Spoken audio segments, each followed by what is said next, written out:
When it comes to quality sleep, Ashley has you covered with top mattress brands at winning prices and with special financing options available. You can snooze now and pay later. Plus, your mattress purchase helps give the gift of better sleep to children in need and U.S. Special Operations Forces. Visit your local Ashley store or shop online today and make every snooze count. Financing is subject to credit approval. See store or ashley.com for details. At Consumer Cellular, you get the same exact coverage as the largest carriers, but for up to half the cost. Same thing, up to half the cost. Up to half the cost for the same thing. 50% the money for 100% the same thing. I hope I'm making myself clear. Consumer Cellular. When freedom calls, we're here to answer. Call us at 1-888-FREEDOM. Half the cost savings based on cost of Consumer Cellular single-line 5GB data plan with unlimited talk and text compared to lowest cost single-line postpaid unlimited talk, text, and data plan offered by T-Mobile and Verizon May 2023.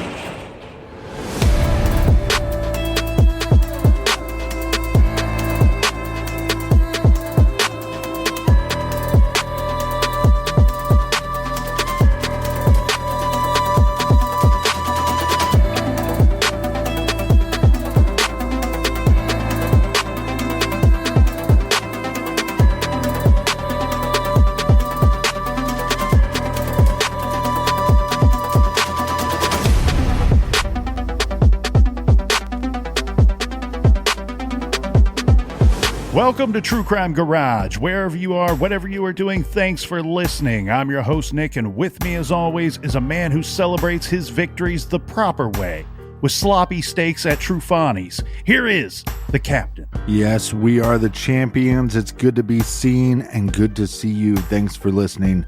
Thanks for telling a friend.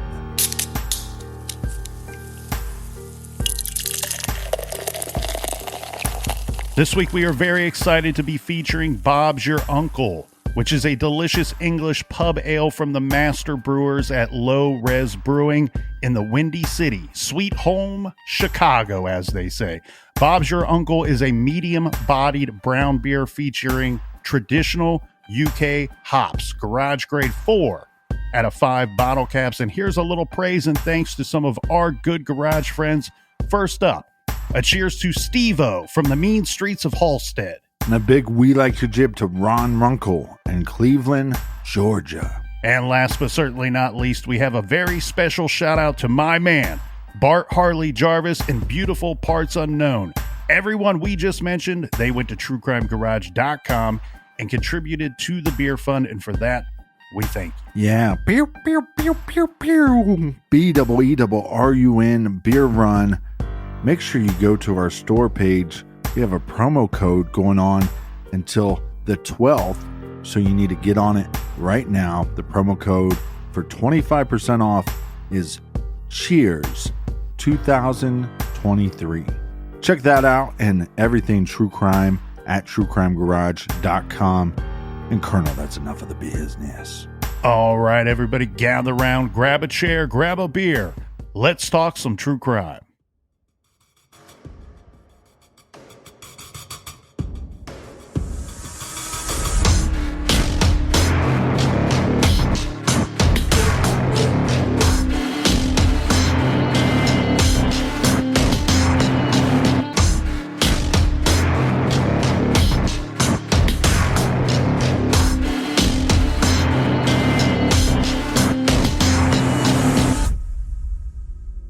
The Brown's Chicken Massacre is a rather infamous case, especially in the greater Chicago area. First called the Palatine Massacre, then later known throughout the nation as the Brown's Chicken Massacre, was a mass murder that occurred in Palatine, Illinois, when 7 people at a Brown's Chicken and Pasta fast food restaurant were killed. There are 3 kinds of towns: those where everybody knows everybody, those where nobody knows anybody, and those somewhere in between, like Palatine. The newspaper headline was horrific, to say the least, and reads, 7 massacred in Palatine. Police find bodies of 2 teenagers, 5 adults, and restaurant coolers. The Chicago Tribune reported that 7 people were fatally shot and their bodies found Saturday in walk-in coolers at a family-run chicken restaurant in Palatine. Nearly 24 hours after the grisly discovery, police would not name a motive. As police inside the Brown's Chicken and Pasta searched for clues, some restaurant workers speculated that the visibility of the restaurant's safe may have attracted the killer. Palatine police refused to give details of the slayings, but police sources said a local man was taken in for questioning in connection with the killings. Police said they found the bodies at about 2:30 a.m. Saturday, more than 5.5 hours after closing. Authorities learned of trouble at the restaurant when parents of one employee called police, concerned that their son had not returned home from work. When officers arrived at the store, they found a rear door unlocked. Inside, they found the 7 bodies, some face down in a cooler and a walk-in freezer. The slaying stunned other Brown's employees, who rushed to the restaurant at daybreak to learn which of their fellow workers had been killed. This is True Crime Garage.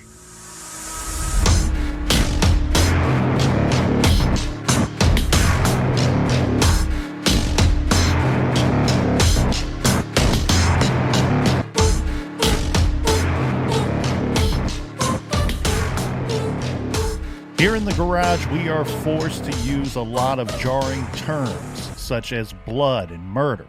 But there are few words more disturbing than massacre. All of these true crime cases that we cover, we certainly understand and remind everyone that the victims in these cases and these stories are always many more than just the deceased. Unfortunately, anytime we have multiple murders, the doom and gloom factor is multiplied, of course. But also keep in mind the magnitude of the shockwave of grief, terror, and anger that spreads for miles into the neighboring communities and cities. Just like we all witnessed very recently with the Idaho University case. Unfortunately, now your hometown is in the national spotlight, and only strictly for extremely undesirable reasons. The best you can hope for is that in some very human way, that possibly unification and strength of community can rise above tragedy, and at the very least, the person or persons responsible for such senseless violence can be brought into that light, exposed, and severe punishments carried out swiftly. There are very few ways to deal with such loss, and that is one that I offer up to you. And that's what we have here today, Captain, in the garage. A massacre, a tragedy of great magnitude that hit this community near Chicago. Now let's go back 30 years ago, almost exactly 30 years ago to today's date. We have such great tragedy that came with so many questions. It was most certainly a massacre, and unfortunately, we are talking about the murder of 7 innocent people. As long as you didn't skip over looking at the title of today's show, well, then you know we are talking about the Brown's Chicken Massacre. You have heard us report in previous episodes, quoting more than one detective when asked to describe the scene of a massacre. More than once, the same haunting and disturbing phrase is given: wholesale carnage. The name to sum up such carnage in this case first was labeled the Palatine Massacre. That's because of where this case took place, in the otherwise wonderful city of Palatine, Illinois. Technically speaking, it's the village of Palatine, motto a real hometown. And as you heard described in the trailer by at least one resident, there are 3 kinds of towns. Those where everybody knows everybody, those where nobody knows anybody, and those somewhere in between, like Palatine. And that would certainly fit the bill for a town of over 42,000 back in 1993. This is a northwestern residential suburb of the great city of Chicago. Palatine is one of the largest communities in Illinois, with the current population of about 68,000 people. On January 9th, 1993, no one thought that they would wake up to such horrific news. And we read just one of the headlines for you in the trailer. 7 massacred in Palatine. Police find bodies of 2 teenagers and 5 adults in restaurants' coolers. Now, because of the hour in which the murder scene was discovered by police, the story did not hit the Chicago Tribune until the following morning's paper. But the front page laid it all out there, describing what little was known about the crimes at the time. The bodies were discovered by police in walk-in coolers at the Brown's Chicken and Pasta restaurant at about 2:30 a.m. on Saturday, January 9th.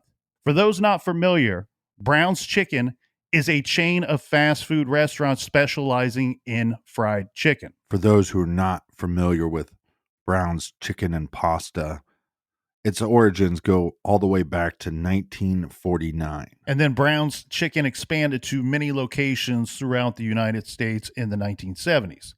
And to this very day, Captain, there are still a whole bunch of Brown's Chicken locations in and around the Chicago metropolitan area. As the Chicago Tribune put it, Palatine lost its innocence long ago, somewhere after World War II. But as of January 9th, 1993, Palatine joined the roster of shattered towns, whose very names echoed tragedy, too enormous to place in any context. That Saturday afternoon, as word lit through Palatine that 7 people had been found murdered at the local Brown's Chicken and Pasta, many residents were too stunned and baffled by the lack of details to register any grief at all. Let's dive into the timeline of this massacre. So the papers aren't offering much in the way of details about this case, especially early on here, Captain. But of course, we will be able to provide those details of this case, the investigation, and the evidence as well. The 7 people were found in the small hours of Saturday morning, but let's back up to that Friday night. The restaurant closes at 9 p.m. Now, anyone who has ever worked in the restaurant business knows exactly what this means. 9 p.m. hits, restaurant closes, doors are locked, no new customers, no more orders, no new sales. Now, we've got to clean the place, put everything away, finish up any of the daily paperwork, drop all monies in the safe, lock up and leave. Just like most food industry businesses, often the closing procedures and the staff closing duties of the restaurant, if the restaurant is slow leading up to that closing time, well, a lot of those tasks can be completed before closing, or at the very least, you can at least start on those tasks. It's been reported many times over that closing procedures at this Brown's Chicken location were usually completed by 10 p.m. So we have a situation, you close at 9, and roughly 1 hour after closing, all the duties are done, and now everyone is heading home or elsewhere. Unfortunately, that would not be happening here on this night. We have many eyewitnesses in this case, and almost all of them report it was business as usual on a typical Friday at Brown's Chicken. That's correct, Captain. In fact, all of them reported that it was business as usual that afternoon and that night leading up to closing. And that will be a key factor in this case. Because remember, we've talked about other cases where we have a shooting or unfortunately a massacre in a restaurant or a store, and the customers of that day and of that night, they are all essentially witnesses who can later come forward and they can start to fill in the gaps of time in your timeline to when everything was fine, everything was normal. They might even be able to clue you in on a potential suspect or anything odd that they saw when they were present at the scene. Unfortunately here, Captain, all of our victims that we will be discussing, they were all working at Brown's that night. None of the victims were customers. The victims we have here, we said there were 7. We have husband and wife, Richard and Lynn Ellenfeld. They were actually the owners of this restaurant. Richard was 50 years of age and his wife Lynn was 49. Also killed were 2 teenage male employees, Rico Salas and Michael Castro. We also have 2 employees in their 30s, Thomas Menace and Marcus Nelson. And then we have the 7th victim, who was a cook. This is 46-year-old Guadalupe Maldonado. The slain workers may not have been discovered until several hours later. In fact, we know that they were discovered at 2:30 a.m. or roughly 2:30 a.m. But had certain things not fallen into place and certain people not taken certain actions that night, it could have been hours later until the discovery, this gruesome discovery there at the Brown's Chicken Restaurant. Yeah, if it weren't for the parents of Michael Castro, then these victims would have been found probably not till the next day when they had to open up the store. Michael Castro, he's 16. He was working to have extra money to spend on his prized possession, which, like most 16-year-old males, was his car. Michael spoke with his parents early in the night. I don't have a time for that, Captain, but I'm guessing it would have been after arriving for his shift because he spoke with them via phone. Now, one key detail he tells his parents is, hey, we're closing at 9. His parents know it takes about an hour or so for the closing duties to take place. He doesn't live very far from the restaurant at all. So Mom and Dad would be expecting Michael Castro to come home about 10:15-ish on that Friday night. He tells them on the phone, right after work, I'm coming straight home. So they're expecting him. Well, he's 16, so at some point, it's Friday night, Mom and Dad realize Michael's not home. Around midnight is when Mom and Dad start getting concerned. What we have here is a gap of time where we know that the restaurant closed at 9 and the bodies are not discovered until about 2:30 a.m. So that puts us at about a 5.5 hour window where we have a lot of questions. What the hell happened in that 5.5 hours where everything was fine when the restaurant closed at 9, but then we have 7 victims at 2:30 a.m., 5.5 hours later? Well, and like you said, one of the protocols when you're closing up shop, whether you're working in a restaurant or a bank or anything like that, is all right, business is closed, lock the doors. So we could assume that at 9 o'clock, the doors were locked. Yes. And we can assume that. And the other thing that we can later understand is that at some point the doors had to be locked because we get witnesses that will tell us that they found the doors in the locked position. So sometime after midnight, Mom and Dad, Michael Castro's parents, they're getting concerned. They don't live far from the restaurant and they decide, you know what? We'll head over there. We'll see what's going on. They drive over to the restaurant. Unfortunately, they see their son's vehicle still parked in the parking lot. The restaurant, everything from the outside appears to be normal. The doors that they checked were locked. And now they're wondering, okay, what's going on? They knock on the doors. Nothing happens. Nobody answers. They return home. They decide that they're going to call the police. They notify the police that their son is missing. They tell them of everything that they know. The police are not really concerned. They don't share the same concern as the parents, but then the parents call back with a follow-up call saying, look, this is really not like our son. And regardless of what you're saying, yes, he's 16. He could be out partying with some friends. However, the case is this. We went to his place of work where he was supposed to be and come directly home. His vehicle's still there. So unless he hopped into somebody else's vehicle, there's something going on here. Yeah, and not just Michael's vehicle, but there's other employees' vehicles that are still in the parking lot. Correct. So they really kind of push the envelope here, and police show up to the Brown's Chicken Restaurant along with Castro's parents. They check the doors. Again, same result. Restaurant's closed, restaurant's locked. We don't know what's going on. Everybody parts ways. Right. Now, after a little bit more of time expires, this is when the Castro parents call back and say, look, I know you've already checked the restaurant once.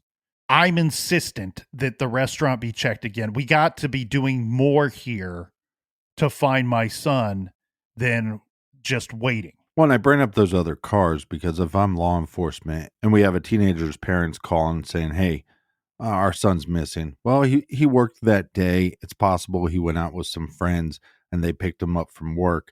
But what doesn't make any sense to me if I'm law enforcement is the multiple cars of multiple employees parked in the lot. Exactly. And I will say this, though, in the defense of the Palatine police here, I've worked in the restaurant business, I've worked at bars, and one thing that I loved, one of the key factors why I liked working in that business, in that industry when I was younger, was there was always somebody to hang out with. After work, if you worked the second shift or the closing shift, there was almost always a party or a gathering afterwards. That's because the colonel is a party animal. So it's not crazy to think that maybe they all went somewhere together, but as parents, you got to push the envelope, and that's what they did. So now we're checking the restaurant again, and this is when the police find a side door that was actually unlocked. The officer tells Castro's parents, and very good by the officer, says, look, you need to stay out here in the parking lot. You can't come in here with me. I need to go in and check out what's going on, and I'll report back to you. If you're this law enforcement officer, once you find that unlocked door, I think your nerves would shoot through the roof, because that is a red flag. That is telling you there is something wrong. And man, God bless that guy though, because he has to then tell the parents, you need to stay back, and it's my job and it's my duty to serve and protect, and I got to go in here. Well, and this officer is a different officer than the one who responded the first time. So he may know or may not know that the building has been checked prior. But if you did know that, again, like you said, Captain, all those cars in the parking lot, nothing appears to be amiss from outside. You've got to be really concerned now that you're finding that unlocked door, given the situation. He goes in on his own. The way that this goes down is he says that once he went in there, he immediately felt like something wasn't right. So he was probably seeing some kind of signs of a struggle. But what we end up with is he stumbles upon these 7 bodies. And then, of course, all hell broke loose. So at approximately 2:30 a.m., the victims were all found in the back kitchen area. And as reported, some victims were located in the walk-in freezer and some in the walk-in cooler. Immediately, the scene is sealed off. What we have here that's interesting to me, though, for our investigation and for the night in question, is that the police arriving and checking the restaurant prior to 2:30, sometime after midnight, the Castros checking the restaurant prior to 2:30. This already, to me, is going to close up some of those gaps in our timeline. So we know the restaurant closed at 9. Everybody should have been done with their closing duties around 10 and heading out of the place of business. And once we get shortly after midnight, we know that the outside of the building appears to be, in the parking lot, everything outside is in the same state as it is found at 2:30. So now we're starting to go, okay, whatever happened here had to have gone down somewhere between closing time at 9 p.m. and when the restaurant was first checked after midnight. Yeah, we don't know how thorough that first check was, because it's very possible they did a check, but they didn't check all the doors. But man, to be that officer, to come across that scene, I mean, you're going to feel that in your gut, your nuts, your butt, and your Pizza Hut. A lot more to get to in this case right after this quick beer break.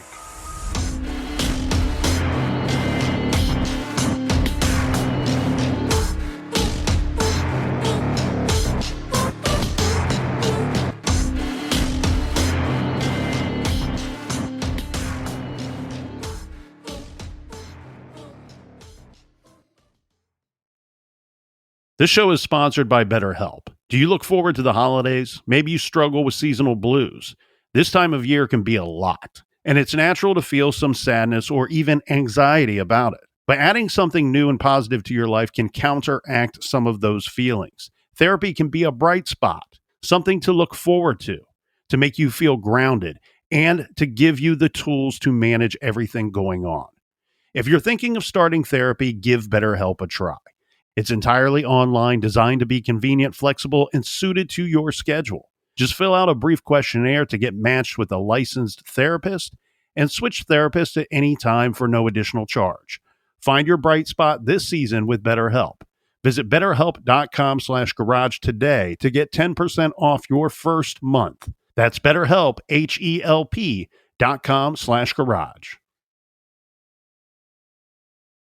Major phone carriers make you sign contracts with rigid data plans to trap you into a kind of forced phonogamy. Sounds pretty insecure if you ask me. At Consumer Cellular, we believe in a more consensual and healthy form of phonogamy, free of contracts and more flexible to your data needs. This way, you stick around not because we force you to with contracts and fees, but because you love our phone plans. Like ardently love our phone plans. Phonogamously. Consumer Cellular. When freedom calls, we're here to answer. Call us at 1-888-FREEDOM. You can live out your MasterChef dreams when you find a professional on Angie to tackle your dream kitchen remodel. Connect with skilled professionals to get all your home projects done well. Visit Angie.com. You can do this when you Angie that.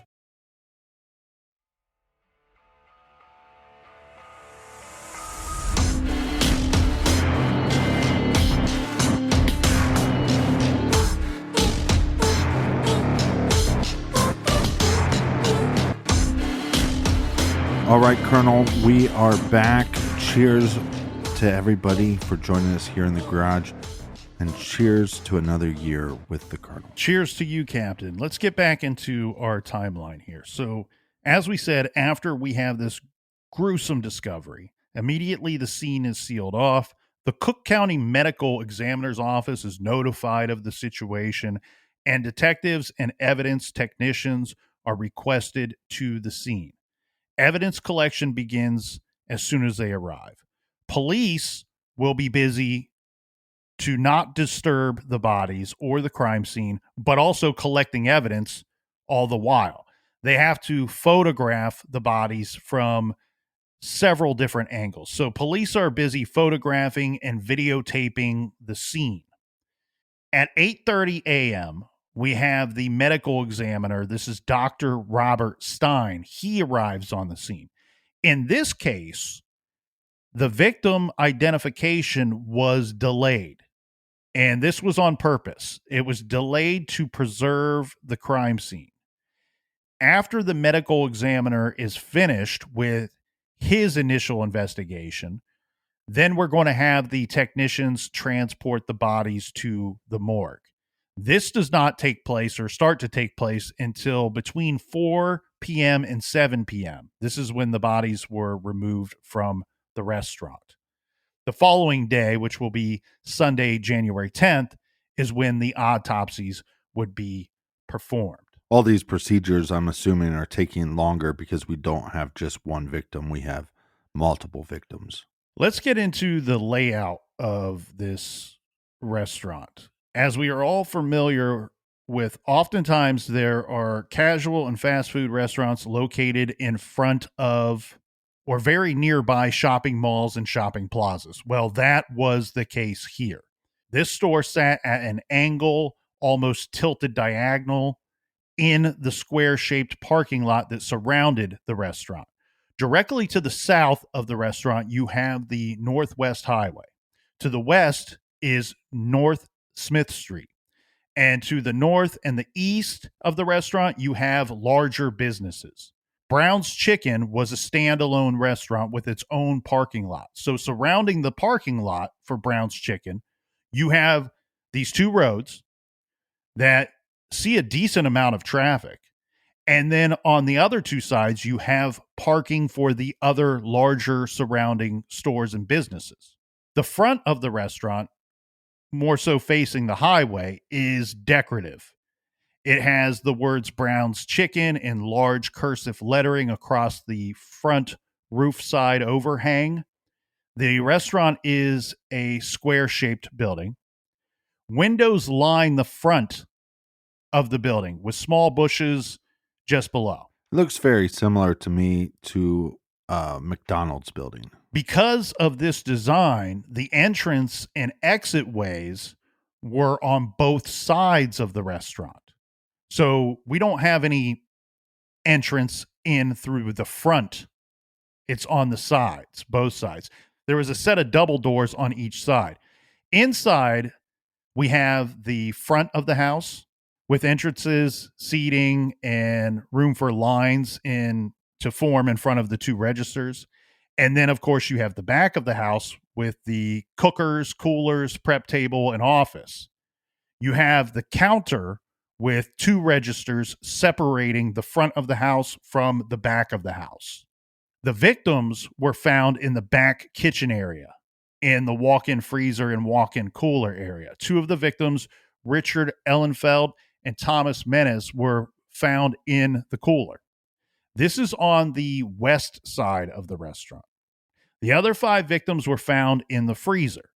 Now, when the first officer went into the restaurant, he went in through the unlocked door. This is actually referred to by the employees, people that work there, as the back door, but it's technically to the very back of one of the sides of the restaurant. Right. This leads directly into the kitchen area.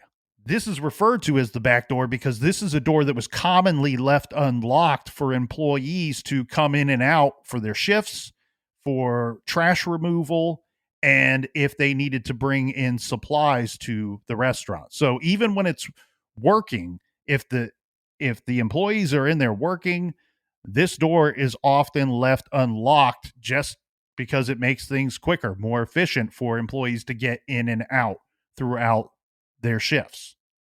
Now, when that officer goes into that kitchen area, immediately through the door, he enters the kitchen area. As we said, he says he knows right away that something is wrong. He did see some signs of a struggle, but the sight that took him immediately from concern to crisis mode was when he spotted a hand and a foot sticking out of the partially open freezer door. As it would turn out, the hand belonged to the lone female victim, and the foot sticking out was one of the teenagers that was found dead at the scene. All 7 victims were shot to death. Lynn's throat was slit, but later it was stated that it was the gunshot that had killed her. Blood had pooled up significantly in the walk-ins by the time the officer found the bodies. Now, there was a good deal of holdback information in this case, and that was for good reason. One, of course, it's always good to have some holdback information. These would be intimate details of the crime that only the lead investigators and the killer or killers would know. This is also to protect the investigation itself from a false confession. I was just going to say, the more cases that we covered and we talk about this holdback information and law enforcement having to keep things close to the chest, this show is a prime example that we live in a sick world with some sick people. But think about how sick it is that you have to hold back information because there's some sickos out there that want to confess to these crimes. Yeah, and you're going to have that on 2 different levels. You're going to have people that come out of the woodwork and they confess to a crime for whatever reason. Usually they got some screws loose when they're doing that. Either they want to take credit for something that they didn't do, or they are mentally ill. That's not terribly uncommon. Right. The other thing, too, that you want to protect with this holdback information is the integrity of your investigation and the integrity of the officers in charge of the investigation, right? Because you could have some pretty aggressive detectives and officers that are able to get to pull out a false confession from somebody who is confessing only because they feel pressured by the police. Very good point. Also, in this case, what we will see is there will be reward money for information in this case, leading to an arrest and a conviction. That money, just like in Delphi, it got to be a very significant amount, and it grew over time. So now we have another situation where it's not terribly uncommon for someone to come forward and say things like, you know, so-and-so told me that he did the Brown's chicken murder. So why don't you go and arrest him and give me that money? Right. Well, that's when investigators can go, no, well, what else did he supposedly tell you? Do you know where the murder weapon is? And so on. You need to give us something here before we're just going to open up our pockets and well, more importantly, go and arrest this man and then take him to court. Now, we'll get into the holdback information here in this case in a bit, because this is, to me, a very fascinating aspect of this case. It's because things were done just a little differently here in the Brown's chicken case. Some details that were not held back, however, and that were released to the public through the media were, we learned, just like the captain had said, that all of the victims had been shot to death. The one victim also had their throat cut. We also learned very early on that some of the victims had multiple gunshot wounds, and also that a bloody broom was recovered at the scene. And the locals put a lot of speculation into this bloody broom and wondered what kind of killer would have stuck around in an attempt to clean up the scene, or why the broom would have been bloodied at all. We don't get any information from law enforcement as to why they believe that the broom had a significant amount of blood on it. I think any time that there's a crime that's committed at a place of work, it can blur the lines of what the motive is. There could be a motive of revenge. There could have been a motive of just simply, we're going to rob this place and we're going to leave no eyewitnesses. But there are some times where we've seen in cases where the motive is revenge or the motive is murder. And well, we're here, so we might as well just take some cash with us as we go. I want to stay at the crime scene here for a bit, Captain, and discuss, one, what the detectives are looking for, and two, a reminder, every crime scene is unique. Every crime is unique. It's not like playing a video game, and once you've conquered a few levels, well, you're just playing those levels again. Remember when we were kids, after a while, you knew everything there was to know about, let's say, Mario World, right? You play those boards. Once you've conquered them, once you've defeated them, you can forever go through those boards and there is zero mystery left to you. Now, you don't have that in real life or in these investigations. You don't solve a few murders and then get called to a scene, and now with your experience, a murder scene holds no secrets to you. So every crime scene is different. Every case is unique. Of course, your experience can only help you going forward. But again, you still have to unlock the secrets of the crime scene. Now, one simple thing here, one simple fact that holds true of every crime scene investigation is that you are looking for anything that is foreign to the scene itself, that could be connected or traced back to the perpetrator. It could be anything. Maybe it's something obvious, like in the Idaho case, that one foreign item was a sheath from a knife. Detectives knew the victims were attacked with a knife, and we find no knife at the scene, but what is this sheath doing here?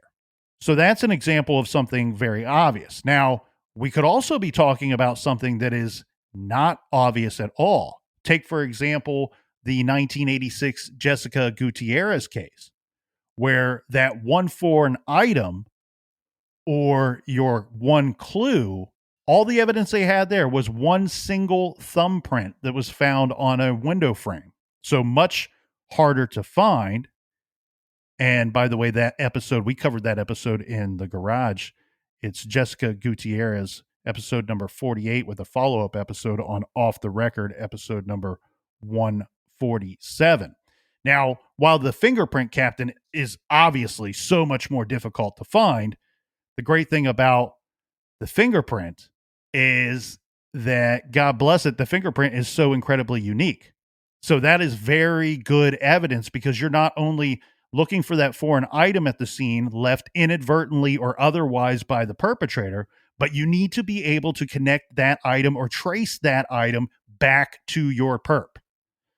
A fingerprint is great evidence because you have fingerprint databases and because you can't take someone's fingerprint from one place and put it somewhere else. Remember, it's not just about learning who did what, it's being able to prove it. A good detective is always thinking about the court and making sure his actions, her actions hold up in court and get the conviction. The fingerprint then proves that that person, that individual, was at this location, period. Now, one thing that was unique in this case was the location of the bodies. So you're at an immediate disadvantage because of the number of victims. But here you have an advantage to the bodies, to where the bodies were found. We have them found in a cooler and a freezer. So in this case, you have the luxury of taking much more time at the crime scene because the bodies are secure, and in the cooler or the freezer will help with preservation on some level. So you have two key factors that determine how quickly bodies should be removed from a crime scene. One is the security of the scene or the security of the bodies. Right. Two is weather. You don't want weather to disturb your crime scene, disturb the bodies. Here, neither is a concern. Now, do we have any information on if these victims were killed where they were found, or were these victims moved after they were murdered? There was a lot of evidence pointing to them being killed exactly where they were found. Now, think about this when you're thinking of crime scenes. If I could apply science fiction to real life here for a second, ideally, investigators would want to be able to freeze an entire crime scene, forever frozen in time, undisturbed, so it could be visited over and over again if necessary. Right. But of course, we can't do that. So you have to get it right. You have a ticking clock hanging over your heads, counting down the minutes remaining for you to do so, for you to get it right. And until that crime scene has to be disrupted by removing the bodies and removing law enforcement and the technicians and investigators from the scene itself. Now, in this case, 1993, suburb of Chicago, keep in mind, blood evidence, blood spatter evidence, spatter investigative techniques were very much in vogue at this time. These were techniques that were being used to better understand crime scenes and trace evidence back to perpetrators. They had been using this evidence for, depending on the department, depending on the law enforcement agencies and their resources, for about 10 years or so, maybe longer, in better equipped agencies. What they were learning and what they were doing with this information was helping them to better understand the crime scene and track down the perpetrators. But because of this, they also understood that there would be future advancements in technology. They knew that crime scene detection, that things like blood, saliva, skin cells, and other things will eventually lead to DNA work being applied to investigations. Right. They were already talking about it specifically in this case, and of course other cases as well, but were unable to use DNA at that point. But it's absolutely brilliant that this was already on their minds, already something that they were looking forward to in this case and in other cases to solve homicides. Now, do we have any information, because we know all the victims were shot, were all the bullets of the same type? This is something that was a little bit tricky in the holdback information. Mm-hmm. So one thing that was interesting here was that it was reported that police believe that 2 guns were used in the commission of these crimes. What we ultimately learn is, no, that wasn't the case. It was one gun, a .38 caliber. What's tricky here is I don't think that this was information that was fed to the media from law enforcement. I think that this was something that some reporter or somebody just kind of came up with, ran the idea or suggested this theory that 2 guns were used, and police thought, well, no need to correct them.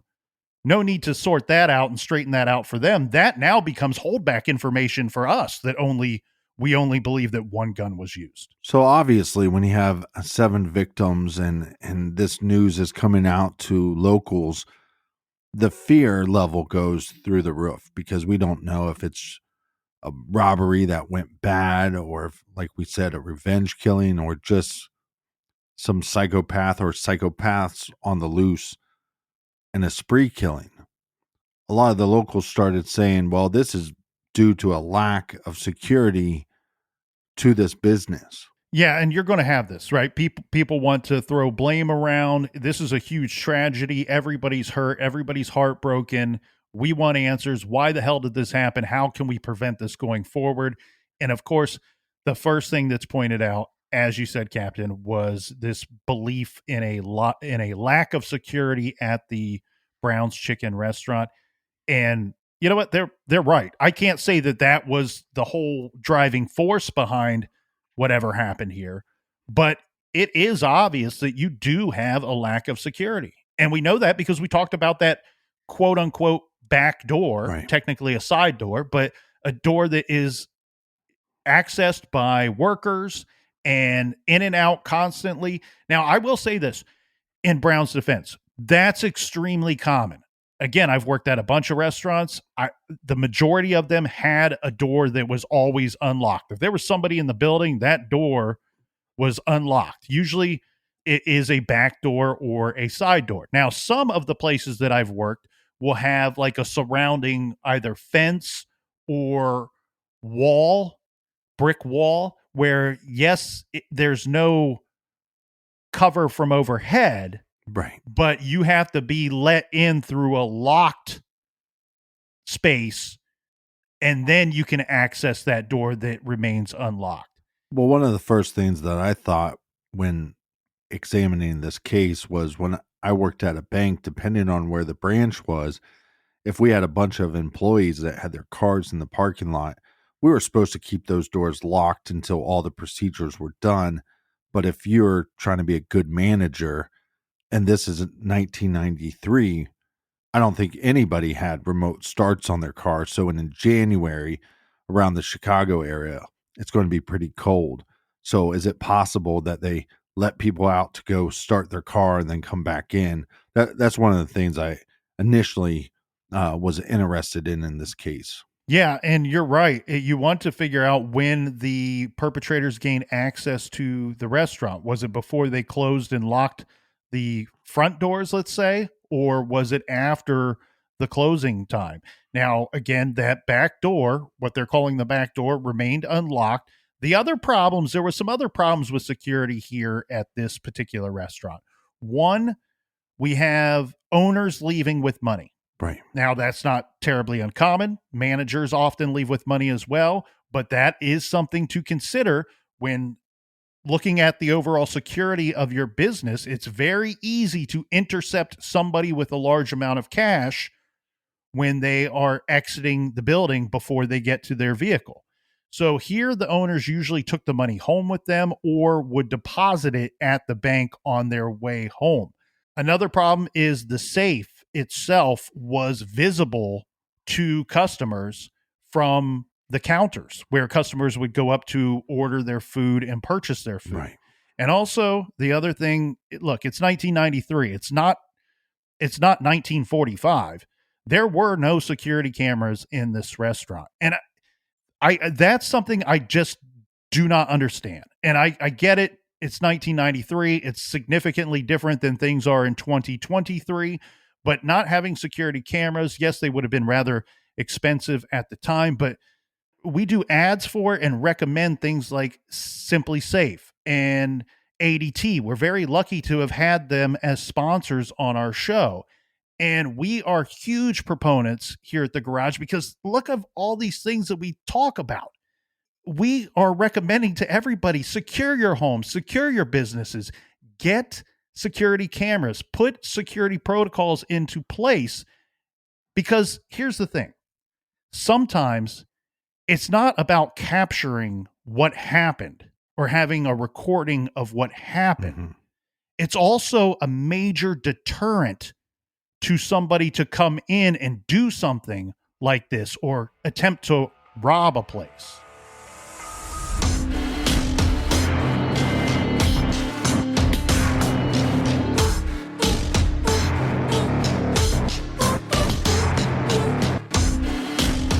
Want to thank everybody for joining us here in the garage. Make sure you subscribe to the show. So many people listening that don't subscribe, and it really helps the channel grow. It's such an intriguing case. Make sure you join us back here for the conclusion tomorrow right here in the garage. Until then, be good, be kind, and don't look.